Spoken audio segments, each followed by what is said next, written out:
selvagem, ele era um homem perverso. Se não, vejamos ainda, Atos 22, versículo 4, ele nos diz que ele perseguiu o caminho, a religião do caminho, até a morte, lançando homens e mulheres na prisão. Ele não perseguiu apenas os crentes, ele perseguiu a religião dos crentes, ele perseguiu o caminho. Sabemos à luz de Atos 26, versículo 9, que ele entendia que devia fazer muitas coisas contra o nome de Jesus. Ele não perseguiu apenas os crentes, ele não perseguiu apenas a religião dos crentes, ele perseguiu o Deus dos crentes, ele perseguiu a Jesus.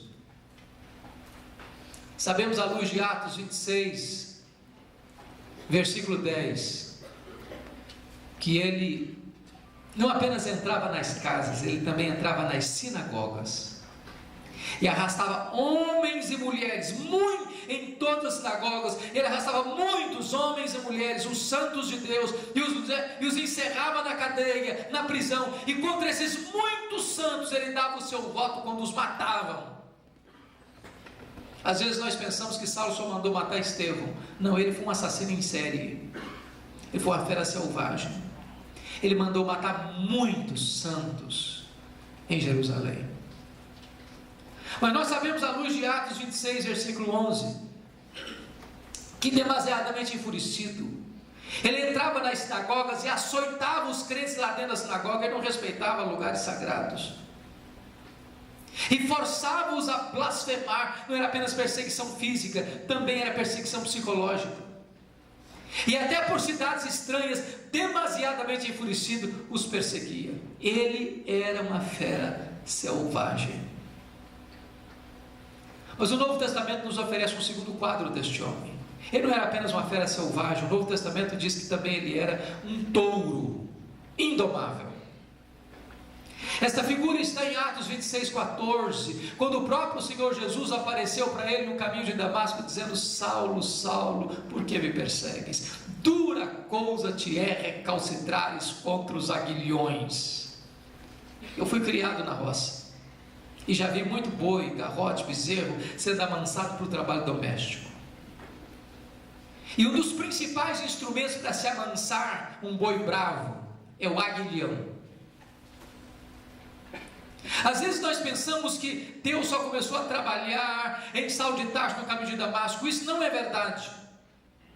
Toda vez que Saulo entrava numa casa e arrastava homens e mulheres e os jogava na prisão, todas as vezes que ele entrava numa sinagoga e batia nos crentes lá e forçava os crentes a blasfemar, ou os jogava na cadeia, dava o seu voto para matá-los, e quando esses crentes estavam morrendo, em vez de blasfemar, eles glorificavam o nome de Jesus. Era o Espírito Santo picando a consciência daquele touro bravo, era Deus ferroando com o aguilhão da verdade este touro indomável. Mas esse touro não quer ceder, até o dia que o domador de touro bravos, enquanto esse touro bravo respirava ameaças e mortes como uma fera selvagem, caminhava para Damasco, o domador de touro bravo jogou esse touro bravo no chão e gritou do céu: Saulo, Saulo, por que me persegues? Dura coisa te é recalcitrares contra os aguilhões.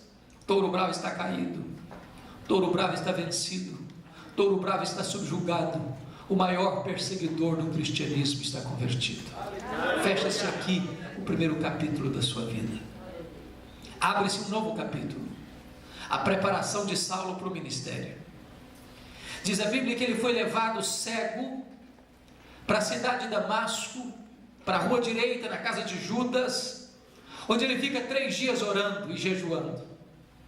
Quando o Senhor aparece a um discípulo em Damasco chamado Ananias e diz: Ananias, vai à rua direita na casa de Judas, porque Saulo está orando. E Ananias responde: Senhor, mas eu tenho ouvido de muitos quantos males tem feito este homem aos teus santos em Jerusalém. Mas o Senhor disse: vai, porque ele é para mim um vaso escolhido, e eu enviarei para longe aos gentios, e eu lhe mostrarei o quanto importa sofrer pelo meu nome.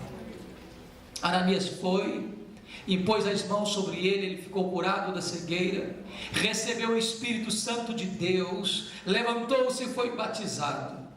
E agora eu quero que você abra sua Bíblia comigo em Atos 9, versículo 20, por favor. Diz a Bíblia que logo depois que ele foi curado que ele foi revestido com o Espírito e que ele foi batizado, em seguida, logo em seguida, ele começou a pregar em todas as sinagogas, afirmando que Jesus é o Filho de Deus. Agora eu chamo a sua atenção para o versículo 22. Saulo mais e mais se fortalecia, confundindo os judeus, demonstrando que Jesus é o Cristo. Eu pergunto a você, há alguma diferença entre a pregação do verso 20 para a pregação do verso 22? No verso 20 ele afirmava nas sinagogas de Damasco que Jesus é o Filho de Deus. No verso 22 ele confundia os judeus, demonstrando que Jesus é o Cristo. Eu lhes pergunto, a diferença entre afirmar e demonstrar? Demonstrar é provar uma tese detalhada, meticulosa e exaustivamente. Há uma profunda diferença entre declarar e demonstrar. A pergunta é: quanto tempo durou entre a pregação do verso 20, onde ele afirmava que Jesus é o Filho de Deus, para a pregação do verso 22, quando ele demonstrava que Jesus é o Messias, Jesus é o Cristo? Atos não responde, mas a resposta está em Gálatas capítulo 1, versículos 15 a 17.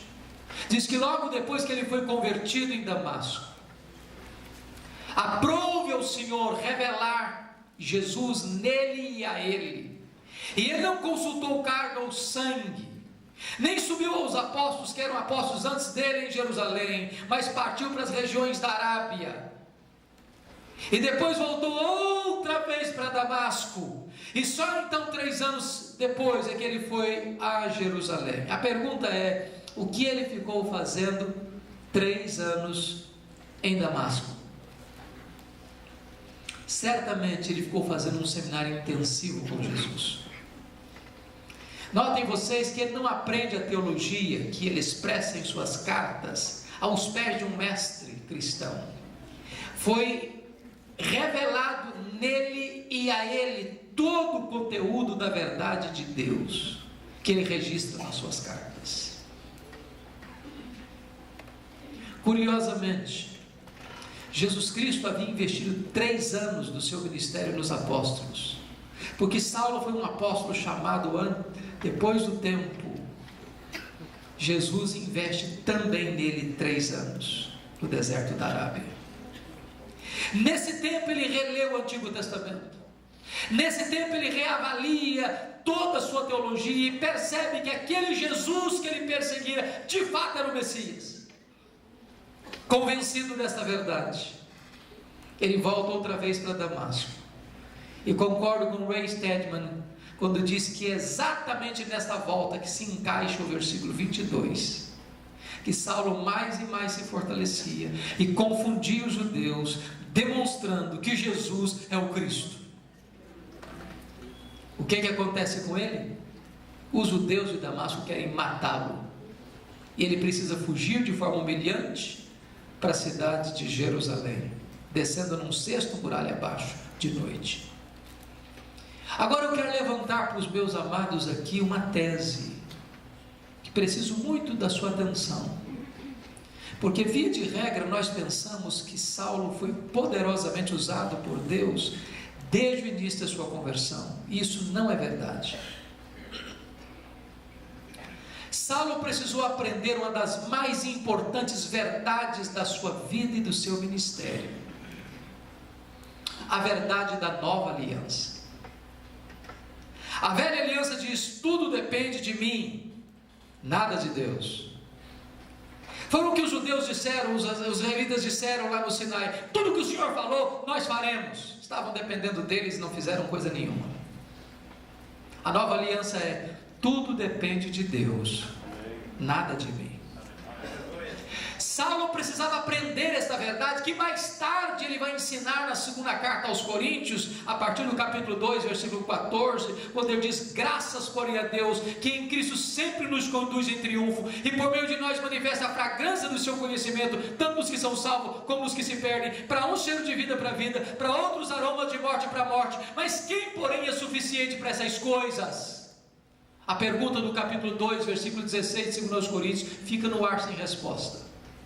A resposta vem no capítulo 3, quando Paulo diz: a nossa suficiência vem de Deus. Isso é nova aliança. Tudo vem de Deus, nada de nós. Mas quando ele vai para Jerusalém, preste atenção neste ponto, ele vai cogitando que ele é o homem com o melhor perfil, com o melhor currículo, com a melhor capacitação para ser o líder da igreja em Jerusalém. Ele tinha motivos para isso. Por exemplo, todos os apóstolos de Jesus, exceto Judas Iscariotes, eram galileus. E os galileus eram recebidos em Jerusalém com grande preconceito e desprezo. Era considerada a Galiléia dos gentios. Os galileus eram gente atrasadas, incultas, iletradas, e não poderiam ser aceitas, segundo o entendimento de Saulo, em Jerusalém. Quando houve o Pentecoste, e quando eles começaram a falar em outras línguas as grandezas de Deus, o povo de Jerusalém olhou para aquela cena e disse: são galileus, estão bêbados. Segundo lugar, ele podia ter razão para pensar desta forma, porque os apóstolos de Jesus eram homens iletrados, incultos, e Jerusalém era a sede mundial da teologia. Lá estava o sinédrio, lá estavam os escribas, lá estavam os doutores da lei, lá estavam os fariseus e os saduceus e os sacerdotes. Terceiro, eles não eram de Jerusalém, os apóstolos, e Saulo havia sido criado em Jerusalém, aos pés de Gamaliel. Ele conhecia e transitava com muita liberdade pelos corredores do sinédrio. Ele conhecia a cultura da cidade, ele conhecia a mentalidade da cidade. Aliás, ele perseguiu a igreja de Deus em Jerusalém, e ele sobe para Jerusalém com esta ideia: eu sou o cara, eu sou o homem, eu tenho o melhor currículo, eu tenho o melhor perfil para a igreja de Jerusalém. Ora, com a sua Bíblia aberta comigo, você vai notar em Atos 9, a partir do verso 26, que quando ele chega em Jerusalém, os discípulos não acreditaram na conversão dele e bateram a porta na cara dele, pensando que ele estava blefando, pensando que ele estava sabotando a fé cristã. Não for a intervenção de Barnabé, capítulo 9, 27, e Saulo nem teria sido aceito na igreja de Jerusalém. Agora ele é aceito. Ele entra, ele sai, ele discute com os helenistas, mas diz a Bíblia que os helenistas querem matá-lo. E os discípulos se reúnem e dizem: Saulo, você precisa ir embora da nossa igreja. Nós não queremos que você fique aqui. Agora eu levanto uma questão aqui para vocês pensarem.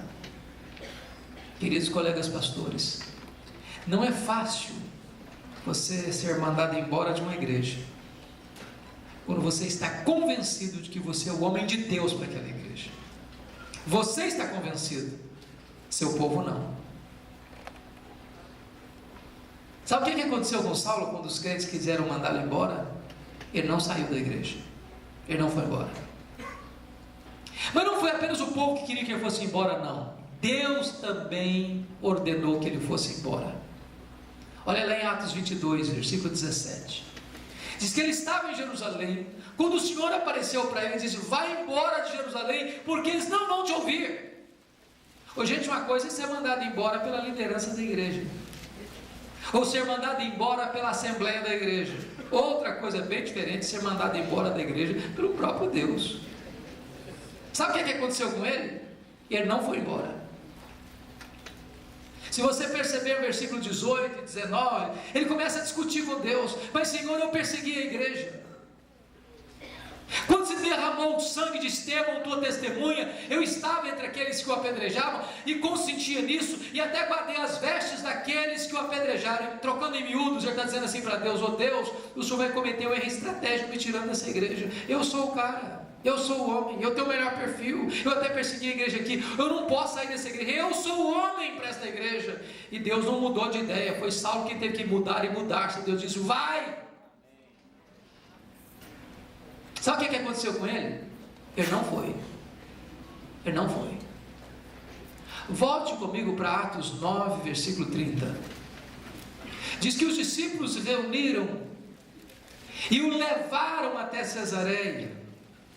Preste atenção que ele não foi, ele foi levado, foi tirado a reboque, como Ló saiu de Sodoma. E o levaram para onde depois? Para Tarso. Onde era Tarso? A cidade que ele nasceu. Sabe o que Deus está dizendo para esse camarada que acha que é o cara, que é insubstituível, que é a peça-chave? Deus está dizendo: arruma as malas e volta para casa.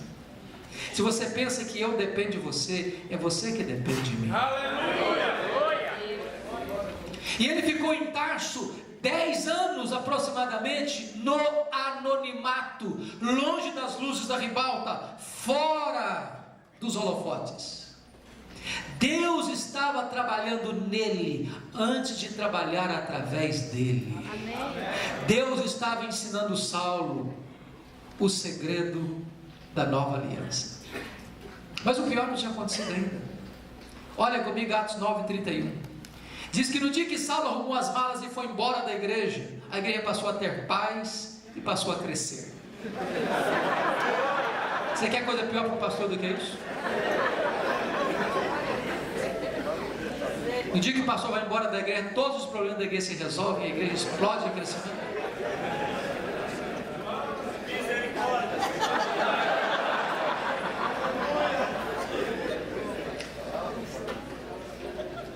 Deus está mais interessado em quem você é do que no que você faz. Vida com Deus precede trabalho para Deus. Tudo depende de Deus, nada depende de nós. Até que acontece um avivamento em Antioquia da Síria, a terceira maior cidade do mundo, e a igreja de Jerusalém mandou para lá o seu melhor pastor, Barnabé, e quando ele chega lá, ele se alegra ao ver a graça de Deus prosperando. Lembrou-se de Saulo de Tarso, foi lá em Tarso, o chamou e o buscou, e durante um ano eles ensinaram e pregaram a palavra de Deus em Antioquia. Quando o Espírito Santo, estando a igreja orando e jejuando, disse: separai-me agora a Barnabé e a Saulo para a obra a que os tenho chamado. Preste atenção, o Espírito Santo separou Barnabé e Saulo, e não Saulo e Barnabé. Você já foi reserva alguma vez? Já ficou na sombra de alguém alguma vez? Saulo não era o líder, ele era o liderado. Ele tinha que andar debaixo do cajado do pastor Barnabé. Deus estava trabalhando nele ainda. E eles saíram para a primeira viagem missionária rumo à província da Galácia. E com eles foi o jovem João Marcos, primo de Barnabé, para servi-los. Até que chegaram em Pafos.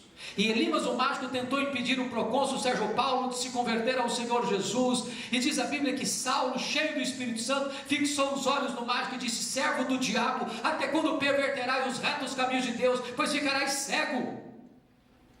E a cegueira caiu sobre aquele mágico, e o temor caiu sobre a multidão, e o procônsul se converteu. E diz a Bíblia que a partir de Pafos, Saulo deixa de usar o seu nome judaico Saulo para usar o seu nome romano Paulo, e a partir dali ele se transformou no maior líder do cristianismo, porque já havia aprendido a lição: tudo depende de Deus, nada depende de mim. E eles então visitaram e plantaram igrejas em Antioquia da Pisídia, em Derbe, em Icônio, em Listra, não com facilidades, com lágrimas, com sangue, com lutas, com sofrimento, mas com grandes vitórias. Em Salamina, o jovem João Marcos nos abandonou e voltou para sua casa em Jerusalém, muito jovem, talvez inexperiente, talvez pensando que missões eram um pouco de turismo, ou talvez pensando que sob a liderança de Paulo ele não gostaria de caminhar. O certo é que voltou para casa. Agora abra sua Bíblia comigo em Atos 14:27. Diz que eles retornaram para a igreja de Antioquia depois da primeira viagem missionária. Reunida a igreja, relataram quantas coisas fizeram a Deus com eles e como abrira aos gentios a porta da fé. Duas coisas eu destaco aqui. Primeiro, tem espaço para testemunho na igreja. Segundo, não tem espaço para projeção humana na igreja. Amém. Eles relataram não quantas coisas fizeram eles, mas quantas coisas fizeram Deus. Quem faz a obra é Deus. Nós somos apenas os instrumentos. Deus não aceita culto à personalidade. Deus não aceita colocar ninguém no pedestal. Deus não divide a sua glória com ninguém. Agora preste atenção, irmãos, quando a obra de Deus avança, a oposição também se levanta. Nunca a igreja de Deus avançou e cresceu e foi reavivada e fez uma obra de grande semeadura e abundante colheita sem oposição. Por isso Atos 15, versículo 1 diz que desceram de Jerusalém alguns judaizantes, dizendo assim para os gentios que estavam se convertendo em massa: se vocês não guardarem a lei de Moisés, e se vocês não se circuncidarem, vocês não poderão ser salvos. A teologia não está boa. A soteriologia, a doutrina da salvação, está distorcida. E se a teologia não está boa, não adianta fazer missões. Diz Atos 15, versículo 5, que quando Paulo, Barnabé estava em Jerusalém, os membros da seita dos fariseus que haviam crido começaram a dizer o seguinte: não, se os gentios não guardarem a lei de Moisés e não forem circuncidados, eles não poderão ser salvos. E então reúne-se em Jerusalém aquele concílio com os presbíteros e os apóstolos, e Pedro fala naquele encontro, e Paulo fala, e Barnabé fala, e Tiago fala, e a igreja tomou uma decisão que não deveria exigir dos judeus, dos gentios, qualquer obrigação de guardar a lei para a sua salvação, que a fé em Cristo era suficiente para a salvação. A decisão foi tomada, a decisão foi escrita, uma comissão foi nomeada para levar este documento à igreja de Antioquia da Síria, e todas as igrejas da Galácia que foram plantadas escutaram o relato deste documento produzido no concílio de Jerusalém. Teologia está boa? Hora de voltar para a segunda viagem missionária. Agora abra sua Bíblia comigo,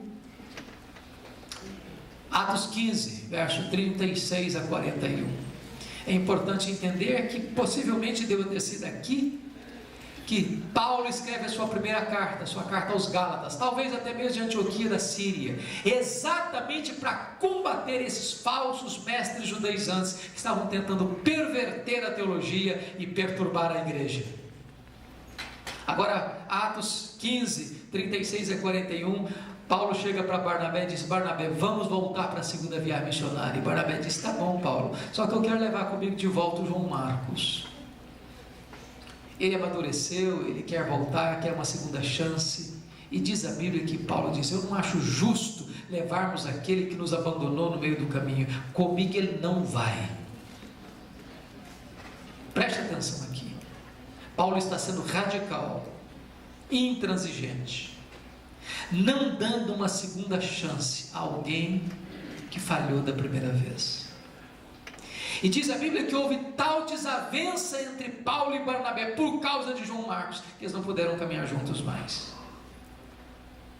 Barnabé pegou Marcos, foi para Chipre. Paulo pegou Silas, foi para outra direção. Nota de rodapé: os crentes não deveriam brigar, mas às vezes brigam. Líderes cristãos não deveriam ter desavenças com os outros, mas às vezes têm.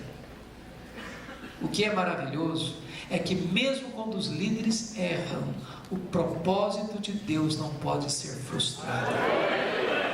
Porque agora, em vez de uma caravana missionária, temos duas. O livro de Atos vai passar pelo relato de Paulo e Silas. E eles querem ir para a segunda viagem missionária para entrar na Ásia, mas são impedidos pelo Espírito de Deus. Quando diz a Bíblia que Paulo ouviu uma voz de um varão macedônio dizendo: passa a Macedônia e ajuda-nos. E ele entra na Europa, ele entra na Macedônia. Amados, vocês devem glorificar a Deus, porque aprove ao soberano Espírito de Deus dar curso à obra missionária para o Ocidente e não para o Oriente. Por isso você e eu estamos aqui nesta manhã. Mas diz a Bíblia que Paulo, ao entrar na Macedônia, ele não para em qualquer lugar, ele só se fixa em cidades estratégicas. Filipos, colônia romana; Tessalônica, capital da Macedônia; Bereia é a importante cidade da Macedônia. Atenas é a capital intelectual do mundo. Corinto, capital da Caia. Duas coisas eu aprendo aqui. Primeiro, quem dá a direção missionária para a igreja é Deus. Quem escolhe os melhores métodos somos nós. Vamos plantar uma igreja? Vamos. Em que cidade? Vamos comprar um terreno? Vamos. Em que bairro? Em que rua? Que terreno? Às vezes nós escolhemos a cidade mais escondida, o bairro mais distante, a rua mais longínqua, o pior terreno do bairro. Plantamos uma congregação que fica 30 anos com congregação.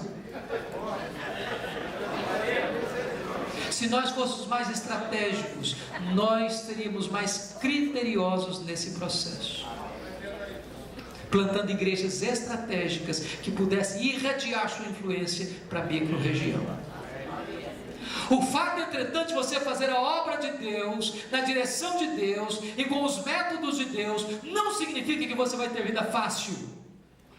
Paulo foi preso e açoitado em Filipos, foi escorraçado em Tessalônica, foi enxotado de Bereia, foi chamado de tagarela em Atenas, foi chamado de impostor em Corinto.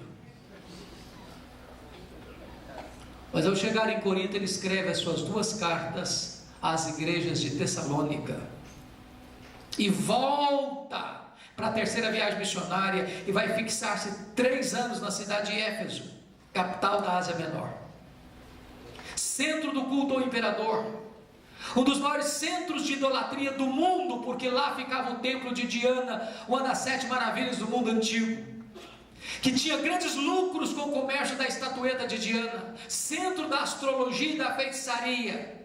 E durante 3 anos que Paulo esteve ali, sem rádio, sem televisão, sem jornal, sem folhetos, sem a mídia, ele impactou de tal forma aquela cidade, que as pessoas começaram a perceber que a idolatria era uma falácia, e começaram a abandonar a idolatria, começaram a queimar os seus livros de mágica em praça pública. A cidade toda foi impactada, as pessoas iam denunciando publicamente as suas obras, a palavra de Deus prevalecia, e a palavra de Deus crescia, e toda a Ásia Menor ouviu a palavra de Deus.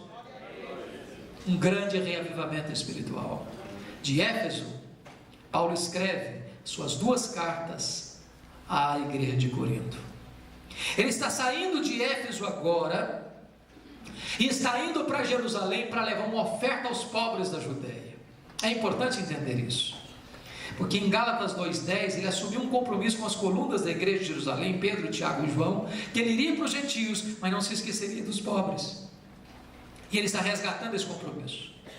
Conforme Atos 18:2, no tempo de Cláudio, todos os judeus foram expulsos de Roma, e ao serem expulsos de Roma, eles saíram sem suas terras, sem suas casas, sem suas propriedades, e uma pobreza muito grande assolou os judeus. E Paulo agora está levantando uma oferta entre as igrejas gentílicas da Macedônia e da Acaia, para levar para esses pobres crentes da Judeia. No meio do caminho ele passa pela Macedônia e escreve a sua mais importante carta, sua carta aos Romanos. E nesta carta ele pede oração por 2 motivos. Primeiro, para que ele não fosse morto pelos judeus rebeldes em Jerusalém. Segundo, que os judeus crentes de Jerusalém ou da Judeia recebessem de bom grado a oferta que ele levava dos crentes gentios. Por que ele pede oração para isso? Porque não estava